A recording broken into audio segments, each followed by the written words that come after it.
오늘 감성적이고 따뜻한 사람이라는 제목으로 하나님 말씀을 전하도록 하겠습니다. 지금 시대는 기술이 급속도로 발전하는 4차 혁명 시대를 앞두고 있는 그런 시대에 우리가 살고 있습니다. 온갖 좋은 문화들, 또 우리 문명의 발달로 우리 혜택을 많이 받고 있는데 우리의 마음은 또 어떤가?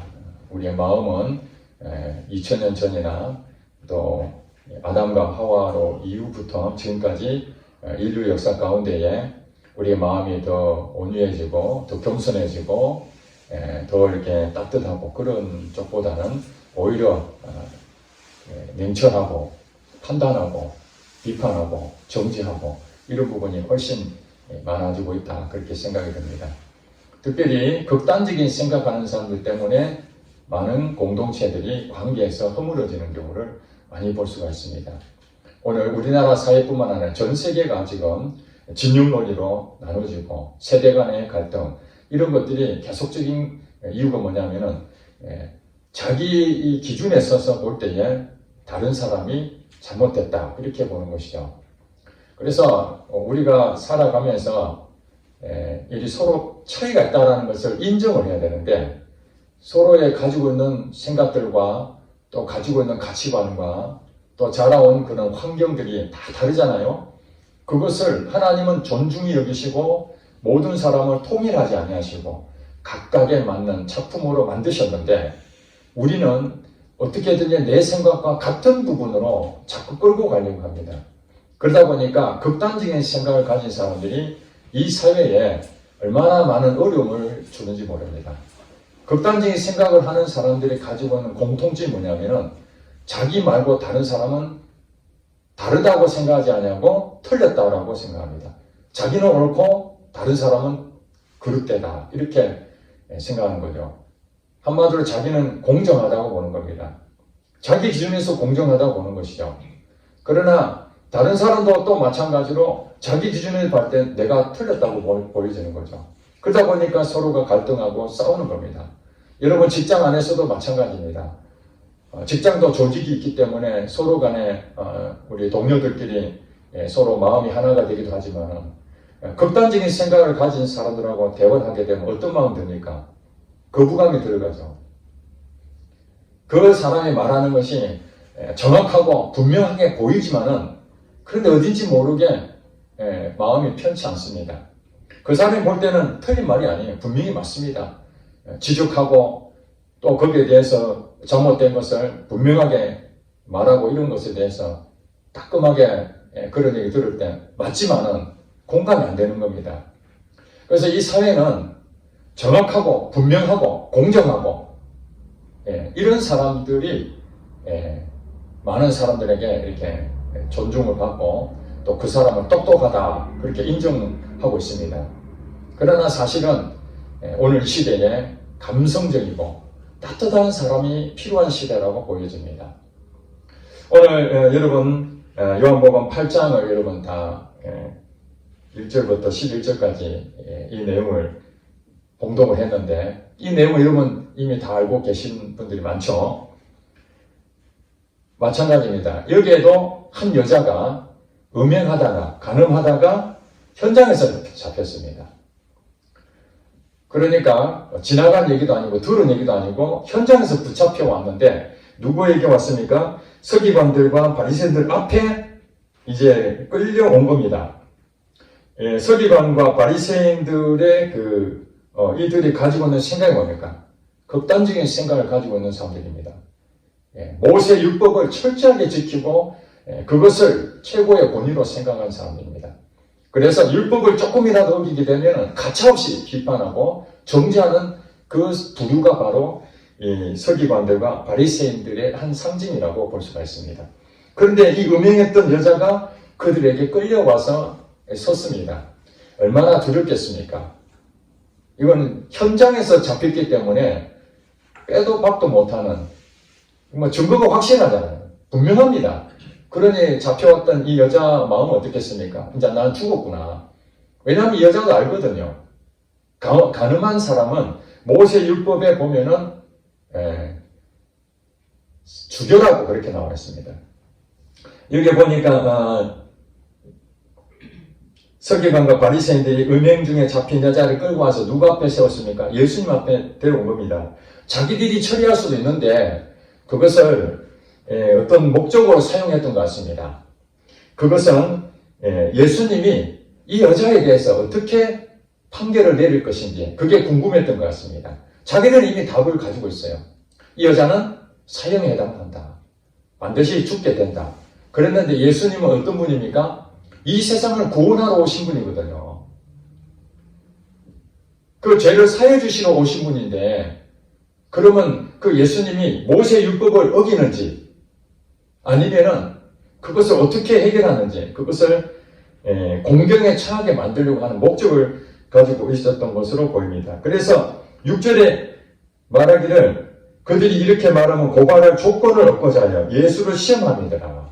예수님을 시험하는 거죠. 그런데 5절에 보니까 이렇게 말해요. 모세는 율법에 이러한 여자를 뭐 하라고요? 돌로 치라 명하였거니와 선생을 어떻게 말하겠습니까? 자기들이 알고 있는 지식으로는 이 여자는 돌로 쳐 죽여야 된다. 근데 이제 원문에 이렇게 레위기에 보면은 20장 10절에 가늠한 여인, 음행한 여인은 돌로 쳐라 이렇게 나오진 않았습니다. 죽여라 이렇게 나오거든요. 근데 죽이는 방법 가운데 돌로 쳐서 죽이는 것이 그 당시에 관례였던 것 같습니다. 그러다 보니까 이 여자는 돌로 쳐 죽임을 당할 수밖에 없는 운명을 가지고 왔던 것입니다. 자, 이런 상태에서 예수님의 선택을 해야 될 상황이 왔습니다. 이 여인을 봤을 때 모세 율법을 예수님은 다 알고 계시거든요. 사형에 처해야 되는 것 마땅합니다. 그럼 예수님께서 공정하고 분명하고 정확하게 판결하려면은 서기관들과 바리새인들이 알고 있는 것처럼 모세 율법을 한치도 어긋남 없이 그대로 시행해라 이렇게 하는 것이 예수님의 분명한 얘기가 될 것입니다. 그것을 또 서기관들과 바리새인들이 내심 기다리고 있었을지도 모릅니다. 예수님 당신도 죄를 구원한다고 그렇게 말하는데 우리랑 똑같잖아. 다른 게 없잖아. 결국 모세 율법이 최고 아니야. 이렇게 이제 생각했을 것입니다.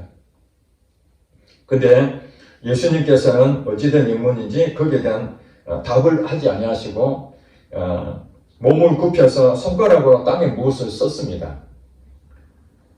근데 여러분들도 궁금하시죠? 예수님께서 몸을 굽혀서 손가락으로 땅에 쓰신 거에 대해서 도대체 뭘 쓰셨을까?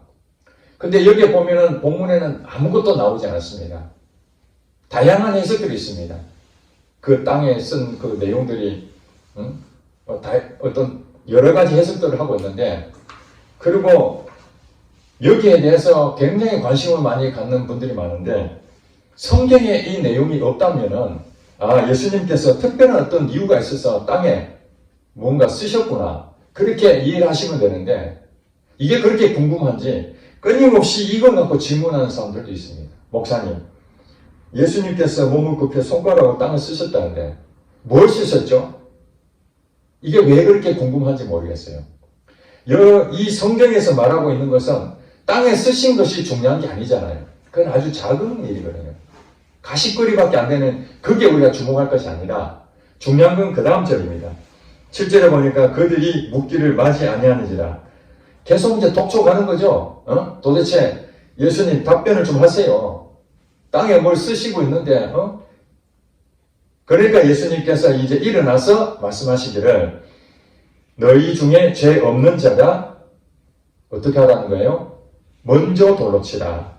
이렇게 답을 합니다. 판결을 하긴 하시는데 그 여자를 사형을 처하라든지 아니면 용서해 주라든지 이 둘 중에 하나가 이렇게 명확하게 말할 수 있는데도 예수님 그렇게 안 하시고 너희 중에 여기 서기관들과 바리새인도 포함되는 거죠. 너희 중에 죄 없는 자가 먼저 돌로 쳐라 이렇게 말했습니다. 서기관들과 바리새인들이 자기들 율법을 철저히 지키지만은 그들은 또 다른 성경에 보니까 돈을 사랑한다 그렇게 또 얘기하고 있거든요. 돈을 사랑하는 거예요. 돈을 사랑하는데 뇌물도 받고 이렇게 타협하고 앞에서는 거룩한 척 하지만 뒤에서는 딴짓거리 하는. 그래, 재물을 드리는데, 정말 제대로 된 재물을 드려야 되는데, 우리가 말하는 병든 거, 쓸데없는 거, 하찮은 거, 돈도 안 되는 것들, 그런 것들 드리면서 나는 제사 드렸다. 이렇게 생각하는 사람들이 바로 서기관들과 바리새인들의 행동들 아닙니까? 그 자기들도 다 알고 있어요. 자기가 얼마나 잘못하고 있는지도. 사람들은 모를 뿐이죠. 자기 자신은 알고 있죠.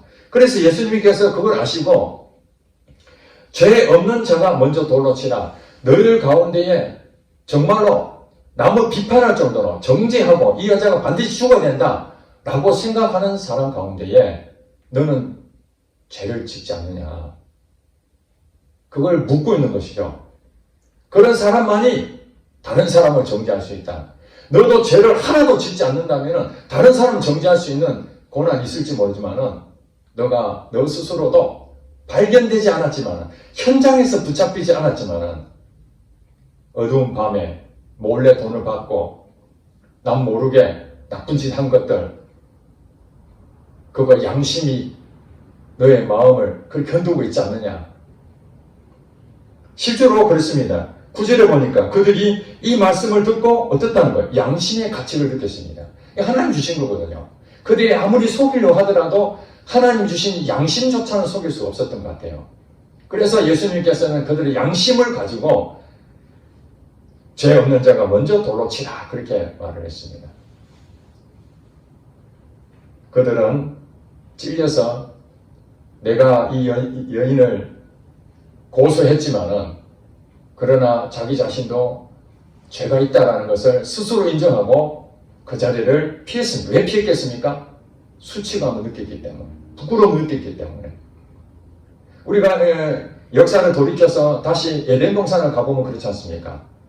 아담과 하와가 죄를 범하지 아니하고 떳떳할 때는 하나님이 부르시면은 예 하고 기쁜 마음으로 하나님과 교제하고 떳떳했는데 죄를 범하고 난 다음에 하나님께서 아담아 부르니까 어떻게 했습니까? 예 하고 가지 못하고 숨었지 않습니까? 죄를 범하게 되면은 모든 사람은 그것이 드러날 때에 그게 숨게 됩니다. 특별히 양심의 가치를 느끼는 순간 자기 자신이 부끄럽고 수치감을 느끼기 때문에 숨습니다. 결국 예수님 앞에 나와서 이 여인을 통해서 시험거리를 만들려고 했던 모든 사람들은 자기 자신이 양심의 가치를 느끼고 나도 죄인이구나. 들키지 않았을 뿐이지 나도 죄를 범한 자구나 라는 것을 심각하게 깨닫고 다 떠나갔던 것입니다. 그리고 10절에 예수님께서 이렇게 말합니다. 예수께서 일어나사 여자 외에 아무도 없는 것을 보시고 이르시되 여자여 너를 고발하던 그들이 어디 있느냐 너를 정죄한 자가 없느냐 그렇게 말을 합니다. 그러니까 11절에 대답하되 주여 없나이다. 예수께서 이르시되 나도 너를 정죄하지 아니하노니 가서 다시는 죄를 범하지 말라 이렇게 결론을 내렸습니다. 예수님께서는 사실 이 여인 앞에 판결을 해야 될 때에 어떤 잣대로 이 여인을 판결해야 될 것인가. 그 당시 이스라엘 백성들 특별히 종교 지도자들은 이 판결할 때에 그 죄에 대해서 모세율법을 잣대를 가지고 그 여자를 판단했습니다. 그것이 무엇입니까? 죽임을 당해야 된다. 공정합니다. 정확합니다. 분명합니다. 그런 잣대로 그 여인을 바라봤을 때 전혀 용서할 것이 없고 사랑의 여지도 없습니다. 반드시 죽여야만 그 모든 것이 끝나는 것입니다. 이것이 정죄하는 것이죠.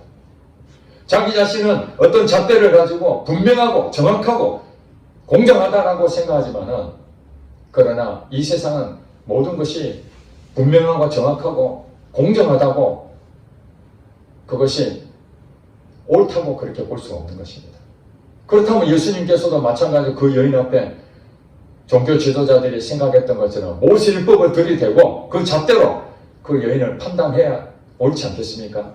근데 예수님은 그렇게 판단하지 아니하시고 그 여인에게 따뜻한 분이셨습니다.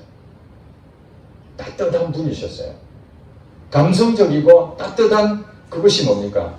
하나님께서 우리 사람에게 주신 선물이 아닌가 생각이 듭니다. 우리에게는 이성이 있습니다. 또 우리에게는 감정이 있습니다. 우리에게 또 의지가 있습니다. 그러면 이 따뜻한 마음은 뭡니까? 그것은 바로 이 감정에 대한 부분이죠. 이성적으로는 논리가 분명하고 합리적이고 공정하고 냉정하고 그런 잣대가 필요하지만 때로는 우리 감정적으로 품어주고 안아주고 용서해주고 너그러워지고 이런 마음의 상태 가운데에 이 감정 부분, 이 감성이라고 하는데 이 부분이 따뜻한 부분이 사실은 더 큰 위력을 발휘할 수 있다는 사실입니다. 예수님께서 이 땅에 오셨을 때 사실은 우리를 정죄하고 심판하러 오신 게 아니라고 그랬잖아요. 하나님이 세상을 이처럼 사랑하사 독생자를 주셨으니 이는 저를 믿는 자마다 멸망치 아니하고 영생을 얻게 하게 하십니다. 하나님께서 예수님을 이 땅에 보내신 것은 우리를 심판하려 하심이 아니라 우리를 구원하게 하시려고 보내셨다고 그렇게 요한복음 3장 16절 17절에 말씀하고 있지 않습니까? 그러므로 이 심판이라는 것은 공정하고 정확하게 그런 잣대를 대고 모세 율법처럼 그렇게 판단할 수 있고 그런 판결을 내리기 위해서 심판이 필요하지만 그러나 모든 부분이 다 심판의 잣대로 하는 것이 아니라 때로는 하나님께서 감성적으로 따뜻한 마음으로 죄를 지었지만 그들을 너그러운 마음으로 이해해주고 공감해준다는 사실입니다. 지금 시대는 고객 만족 시대, 공감 시대라고 하지 않습니까? 제가 며칠 전에 병원에 예약을 했습니다. 치과 진료를 받는다고 오후 3시에 예약을 했는데 비뇨기과에 제가 깜빡 잊고 그날 진료를 받지 못해서 그 다음날 부득고 봐야 되는데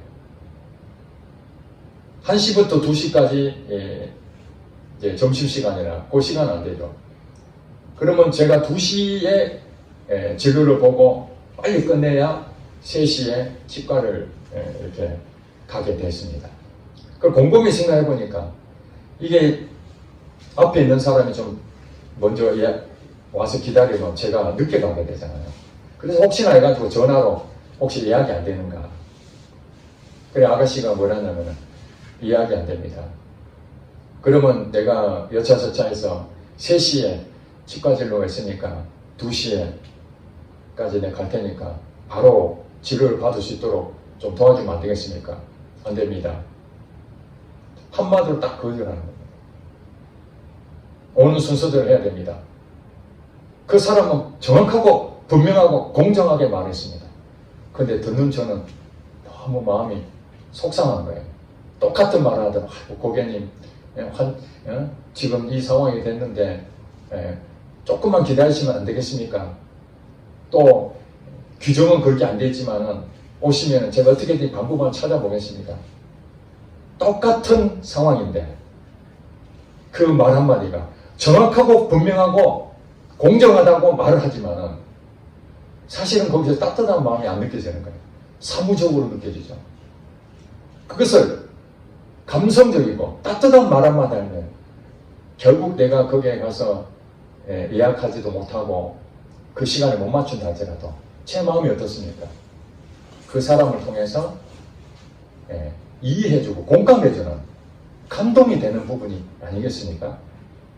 그렇습니다.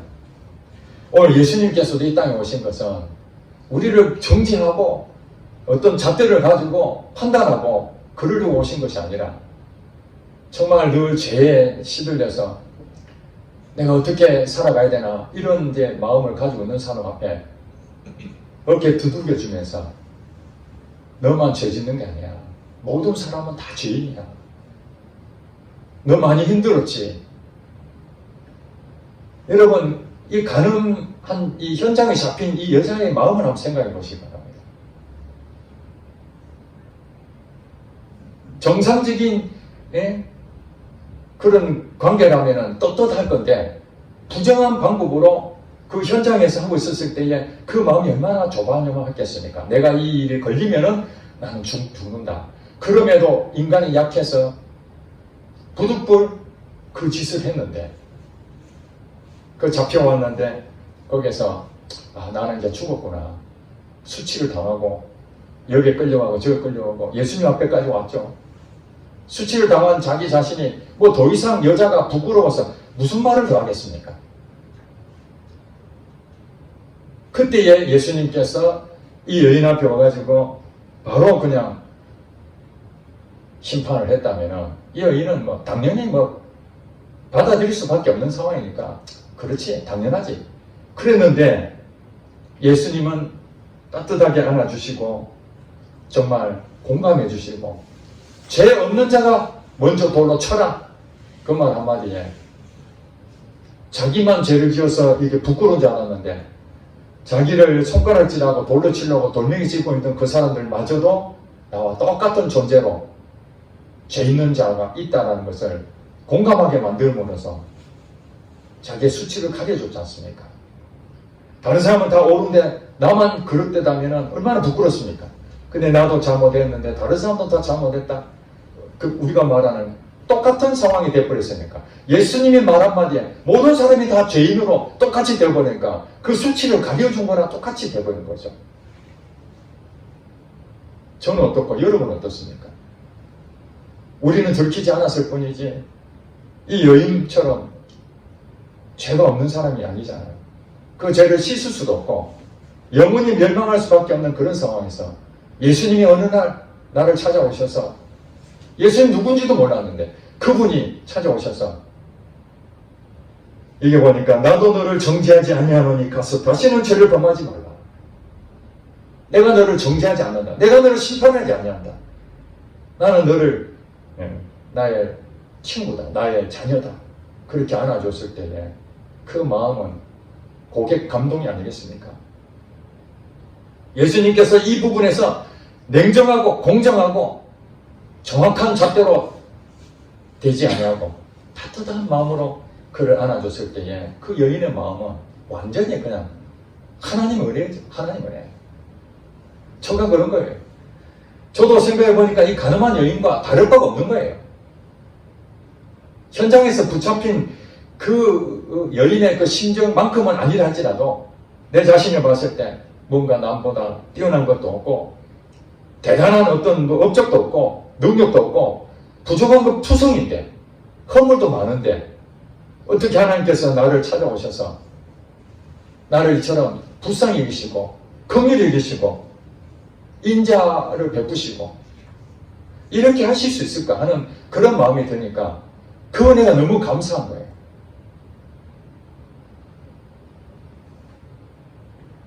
여러분은 어떻습니까? 여러분 앞에 만약에 가늠한 여인이 여러분 앞에 딱 와서 사람들이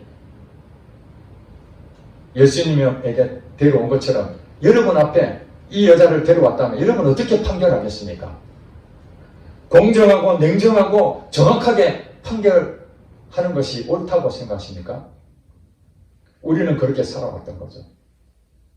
그러나 또 한편으로는 그 부끄러움을 당하는 그 여인의 마음을 우리가 헤아리지 못하고 그 현장에서 잡혔던 그 사람의 수치심은 전혀 고려하지 아니하고 그저 내가 판단해서 내 기준으로 그 사람을 정죄하고 비난하고 그런 일이 얼마나 많습니까? 제가 얼마 전에 지금은 이제 고인이 되셨습니다만 대기업 총수였던 분이 강연했던 내용을 잠깐 제가 들은 적이 있습니다. 그분이 이제 밥 먹는 거 가지고 예를 들더라고요. 밥을 먹는데 밥은 돈 문제가 아니다. 이 작은 것에서의 태도다. 사람이 밥을 사는 사람이 있고 밥을 얻어먹는 사람이 있습니다. 밥을 사는 사람은 진심으로 거기에 있는 동료들을 따뜻한 마음으로 밥을 사는 것이다. 그것을 이제 표현할 때 마음의 온도가 따뜻하다. 감정의 온도가 따뜻하게 그렇게 표현을 했습니다. 그래서 거기서 이제 밥을 사는 사람이 있으면 밥을 얻어먹는 사람 있지 않습니까? 그 사람은 밥을 사는 사람이 우리에게 이 작은 거지만 그렇게 베푸는 그 마음, 따뜻한 마음을 받아들이고 어떻게 해야 되는가? 고맙다. 그것이 관계를 오래 간다는 겁니다. 그런데 이 밥을 사는데 계산적인 사람이 있다는 거예요. 계산적인. 밥을 사는 사람이 계속 사면서 어느 날 왜 내만 밥을 사나? 당신도 밥을 한번 사야지. 이렇게 말을 하면은 내가 밥을 사는 것이 사람들의 인정을 받고자 하는, 내가 밥 좀 사잖나? 그러니까 이제는 너도 밥 좀 사라. 그렇게 강요를 하게 되는 순간 자기가 그동안에 밥을 샀던 것이 진심이 없어진다는 거예요. 그래서 이 계산적인 상황에서는 30년 지기 친구도 관계가 단절될 수가 있다는 겁니다. 이 대기업 총수도 그랬다는 거예요. 사람들 만날 때마다 공정하고 정확한 사람이 있는 반면에 정말 따뜻하고 감성적인 사람이 있더라는 거예요. 자기 회사도 직원들이 아주 일할 때 정확하고 공정하게 하는 사람이 있고, 어떤 사람은 정말 따뜻하게 하는 사람이 있다는 거예요. 근데 이 그룹의 총수가 느껴지기는 이 공동체는 사람이 운영하기 때문에 따뜻한 그런 마음을 가진 사람들이 훨씬 더 관계가 돈독해지지, 공정하고 정확하게 한 사람들은 이 일은 잘할지 모르지만은 그 일은 사람이 하기 때문에 그 결국 삐끗덕거리고 관계가 깨진다는 거예요.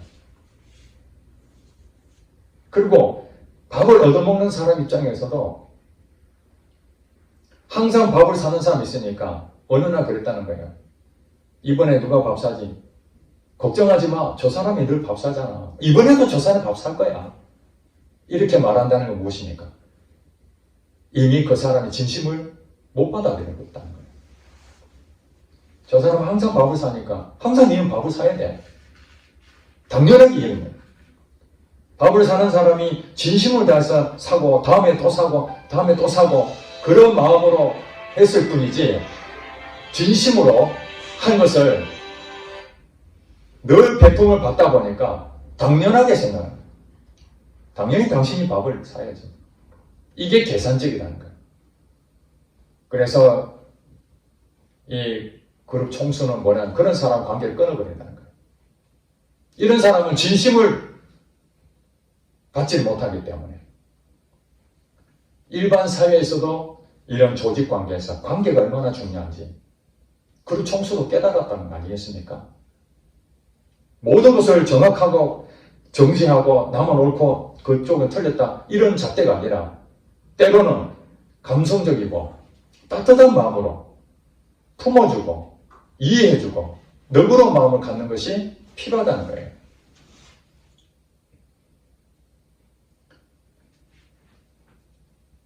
그래서 밥 사는 것은 돈 문제가 아니고 아주 사소한 것처럼 보이지만은 거기에서 우리의 사람을 대하는 태도를 볼 수가 있다라고 그렇게 설명하고 있습니다. 여러분, 성경에 보면은 이 가늠한 여인만 죄를 지었습니까? 그렇지 않지 않습니까?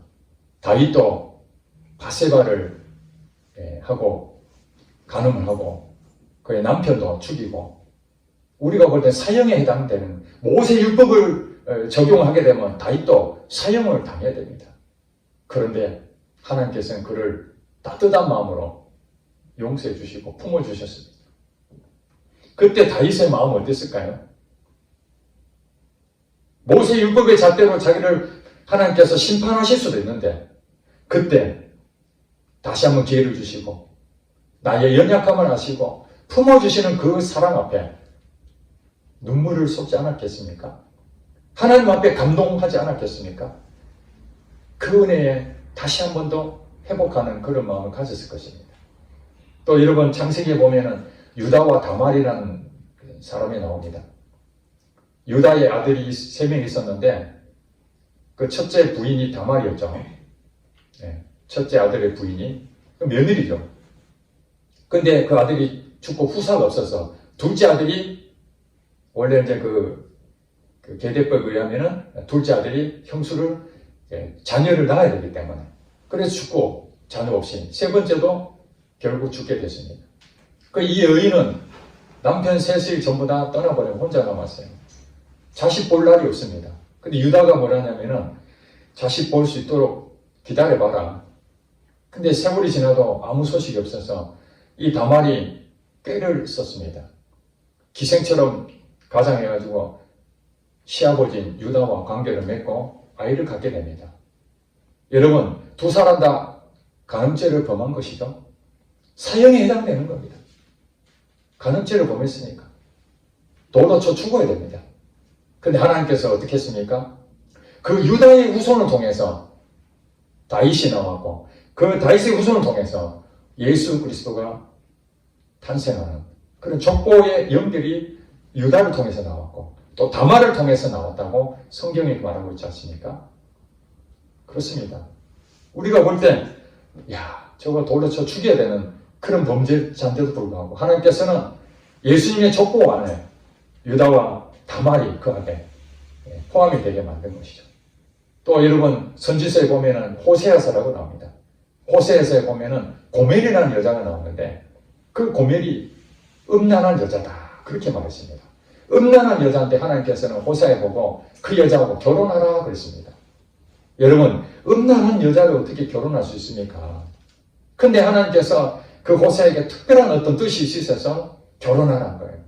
그렇게 해서 이 고멜이랑 결혼하게 됐는데, 이것은 무엇을 보여주냐? 이 고멜은 이스라엘 백성들을 상징하고, 이 호세아 선지자가 하나님을 상징한다고 그렇게 말하고 있습니다.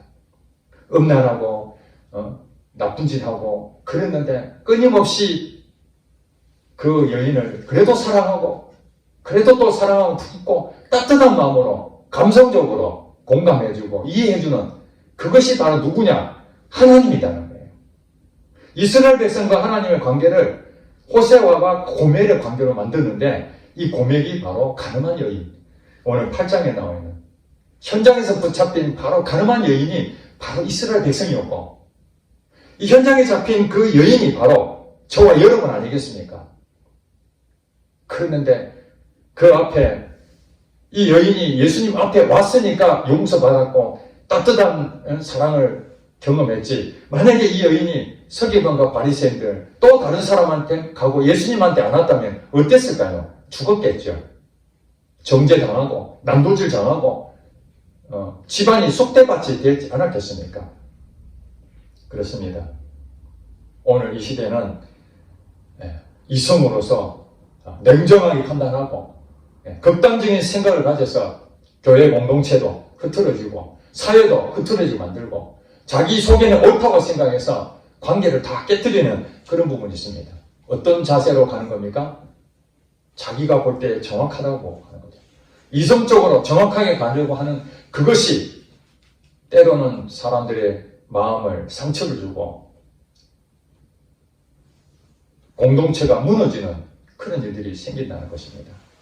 그러므로 오늘 예수님께서 이 땅에 오신 것은 모든 사람이 죄인이기 때문에 모든 사람을 심판의 잣대로 보지 아니하시고 용서할 대상으로 보시고 그들을 안아주고 품어주신 것처럼 우리도 예수님의 마음을 부어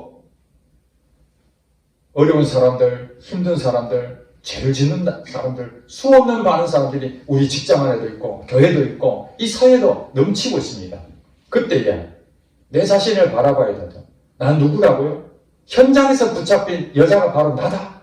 그것을 여러분이 깊이 깨닫게 된다면 죄 없는 자가 먼저 돌로 치라. 이 말씀 앞에 여러분은 어떻게 할까요? 양심의 가책을 느끼지 아니할 수 없을 것입니다. 그 대단했던 서기관들과 바리새인들도 양심의 가책을 느끼고 부끄러워서 돌멩이 들었던 걸 다 내려놓고 떠났는데, 하물며 우리가 하나님 은혜를 입었던 우리 그리스도인들이 돌멩이 들고 누구를 칠 수 있겠습니까? 우리 가족을 칠 수 있겠습니까? 아니면 우리 직장 동료를 칠 수 있겠습니까? 이 사회를 향해서 그 돌멩이를 들 수 있겠습니까? 아무도 돌멩이를 들 자가 없습니다. 내 자신이 현장에 잡힌 가늠한 여인이라고 생각한다면, 예수님이 없었다면 그 여인은 죽은 것처럼 우리도 예수님이 없었으면 수치를 당하고 영원히 멸망당해 마땅하지 않겠습니까? 그래서 그 은혜를 입은 이 여인은 어떻게 살았겠습니까? 정말 예수님 마음처럼 나도 가늠한 여인으로 사형당에 마땅히 죽어야 되는데 그래도 예수님으로 통해서 내가 살아났으니까 그 다음 인생은 우리가 이 성경에 나와 있지 않지만은 어떻게 살았을까 상상이 되지 않습니까? 너그러운 마음으로 살았을 것입니다. 공정하고 정확하게 그렇게 하는 것보다도 오히려 따뜻하고 품어주고, 그렇지, 많이 힘들지, 나도 그랬어. 여러분들도 어떤 잘못했을 때에 그때 하나님 용서해주고 부모가 용서해주고 그렇게 너그러움으로 따뜻함에 품어줬을 때 그 사랑으로 여러분 다른 사람들도 따뜻하게 품어주게 되지 않습니까? 그렇다고 해서 모든 부분을 사랑으로 다 덮어야 된다, 그건 아니죠.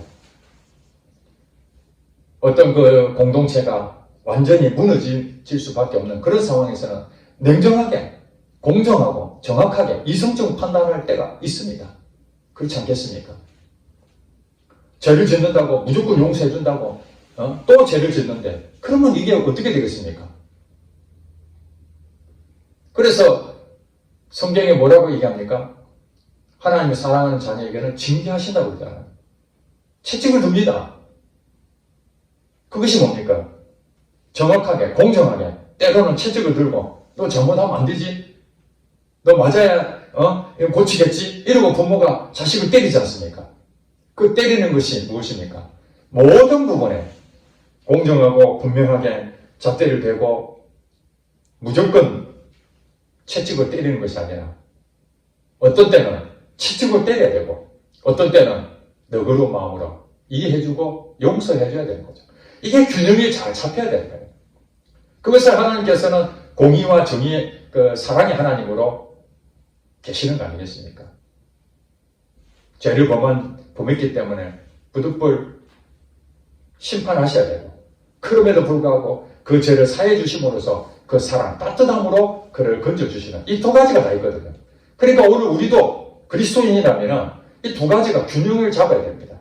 그러니까 예수님이 오늘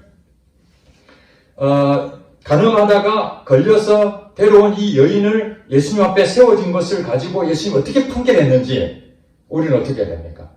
하나님 앞에 기도해야 되겠죠. 하나님, 지금 이 상황인데 제가 어떻게 해야 됩니까? 이성적으로 공정하게 이것을 판단하고 정확하게 해야 됩니까? 아니면 따뜻하게 그 마음을 품고 너그러운 마음으로 이해해 줘야 됩니까? 그것을 묻고 기도하신다면 하나님께서 우리에게 어떤 때는 정확하게 그것을 하라는 분명한 말씀도 있고, 또 어떤 때는 너그러운 마음으로 용서해 주라, 그 사안에 따라서 하나님께서 말씀해 주실 것입니다.